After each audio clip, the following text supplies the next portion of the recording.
Jangan mengukur sepatu orang lain dengan kaki kita. Apakah dia lebih ria dari kita? Lalu bagaimana dengan kita? Cukup sucikah? Ketika kita hanya mampu membeli tas tangan seharga Rp500.000 sementara kawan kita membeli tas tangan seharga Rp5 juta, kita bilang kawan kita berlebihan. Padahal ia belanja tak pakai uang kita. Ternyata ia sudah berhemat untuk tidak membeli tas seharga Rp40 juta yang sanggup ia beli. Ketika kita hanya mampu hidup selalu di dekat suami, sementara kawan kita berpisah jarak dan waktu dengan suaminya, kita bilang kawan kita gegabah.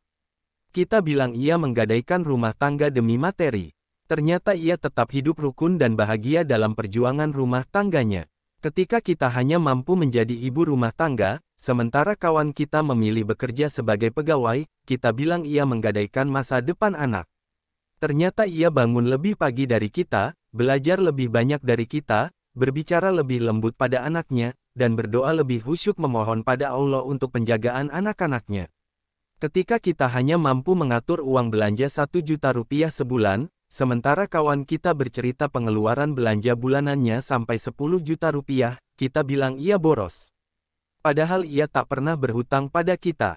Pinjam uang pun tidak. Ternyata mereka beramal lebih banyak dari uang belanjanya. Ternyata mereka tak pernah lupa memberikan sumbangan. Siapa yang rugi? Kita. Belum-belum sudah mudah menilai. Bisa jadi malah berburuk sangka.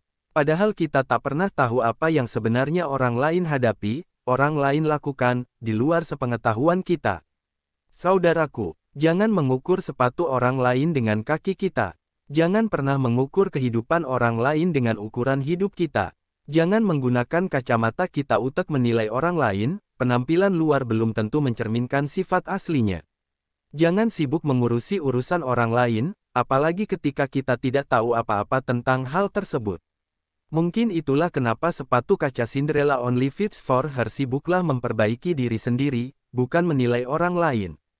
Karena hanya dengan diri sendiri menjadi lebih baiklah maka orang-orang di sekitar kita akan menerima dampak positifnya, dan dunia pun akan menjadi lebih baik. Semoga bermanfaat.